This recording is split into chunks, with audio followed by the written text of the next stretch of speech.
दादी माँ, हमें ऐसी कथा सुनाओ जिसमें बुराई की हार और अच्छाई की जीत हो। राम राजलक्ष्मी में तुम्हें एक बहुत पौराणिक रहस्यमयी कथा सुनाती। बहुत समय पहले, जब देवताओं और असुरों के बीच निरंतर संघर्ष चल रहा था, एक महत्वपूर्ण समय आया जब दोनों को अमृत की आवश्यकता पड़ी।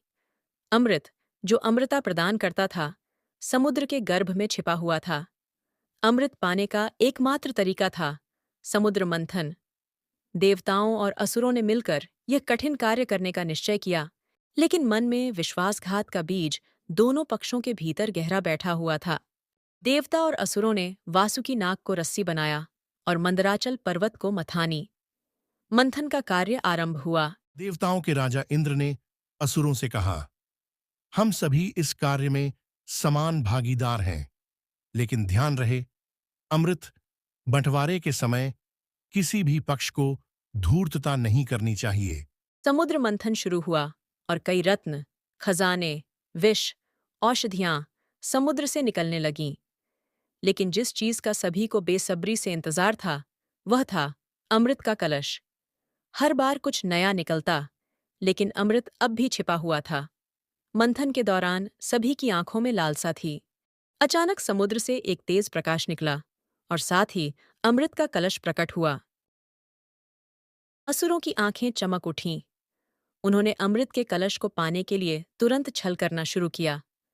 असुरों के राजा बलि ने अपने साथियों को इशारा किया और वे देवताओं को पीछे धकेलने लगे।